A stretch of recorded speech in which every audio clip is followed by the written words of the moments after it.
প্রিয় দর্শক, রংপুর বিভাগ মিঠাপুকুর থানা ৮ নম্বর চ্যাংমারি ইউনিয়ন এলাকা কিসমত হাওড়পাড়া গ্রামের একটি ভিডিও আপনাকে দেখাচ্ছি যে এই সময় বৃষ্টি হচ্ছে। সে বৃষ্টিতে শুধু পানি আর পানি পড়তেছেন। আপনারা দেখতে পাচ্ছেন যে রোডে এই যে কীরকম পানি, বৃষ্টির পানি দেখা যাচ্ছে।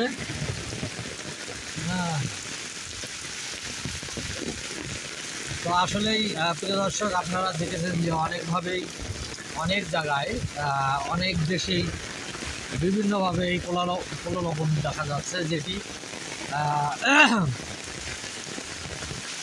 পৃথিবীর জন্য খুব ঝুঁকিপূর্ণ যে বিষয়টি। আসলে প্রিয় দর্শক, আমরা এই বিষয়টি অবগত হতে যাচ্ছি যে আপনারা অবশ্যই সকলে মনে রাখবেন যে কে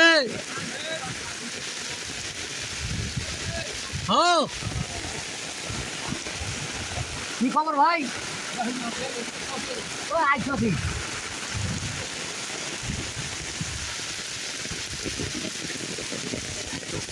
তো আসলেই এই বৃষ্টি বিভিন্ন এলাকায় দেখা গিয়েছে, বিভিন্ন দেশে যে বৃষ্টির কারণে, ঘূর্ণিঝড়ের কারণে বিভিন্ন কিন্তু সমস্যা মানুষের হয়েছে। যেমন চীনেও হচ্ছে, রাশিয়াতেও হয়েছে,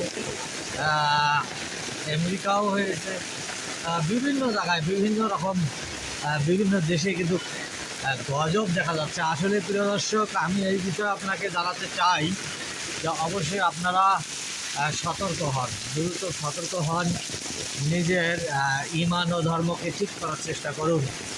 মহান আল্লাহ পাক রব্বুল আলামিনের পক্ষ থেকে হয়তো আমাদের জন্য কঠিনতম দিনগুলো অপেক্ষা করছে, যে আগামী দিনগুলো। তো আসলেই কোনো ব্যক্তি যদি ইমানদার হয় বা কিঞ্চিত পরিমাণ অথবা জিরা পরিমাণ যদি ইমান সেই ব্যক্তির ভিতরে থাকে, আর সেই ব্যক্তি যদি বলেন যে যেমন ধরেন একটি গাছ এটা লাঠিতে পরিণত হওয়া বা সাপ হয়ে যাক, আসলে তাই হবে। মহান আল্লাহ পাক রব্বুল আলামিন যে দলিল দিয়েছেন সেই দলিলে কিন্তু সেই বিষয়টিই কিন্তু সম্পন্ন হবে। আসলে আমরা এখন সারা পৃথিবীতে সকল মানুষ মিলে যদি কোনো একটা জিনিস মহান আল্লাহ পাক রব্বুল আলামিনের কাছে আশা করি, সেটি আমরা পাই না। তো সেই ক্ষেত্রে মনে হয় যে ইমানদার ব্যক্তি কিন্তু আর নেই, তারা কমিয়ে গিয়েছেন, ইমানদার ব্যক্তি নেই। সেই ক্ষেত্রে পৃথিবীতে যে কোনো গজব বর্ষিত হতে পারে। আসলেই সকল মানুষকেই সতর্ক হতে হবে। অবশ্যই হাদিস, কোরআন, তাওরাত, জব্বুর, ইনজিল এইগুলো বিষয় জ্ঞান রাখতে হবে এবং রিসার্চ সম্পূর্ণভাবে বুঝলে অবশ্যই আমরা মানুষ বোঝার চেষ্টা করব। সেই ক্ষেত্রে আমরা আল্লাহর গজব থেকে মুক্তি পেতে পারি। আপনারা কি মনে করেন?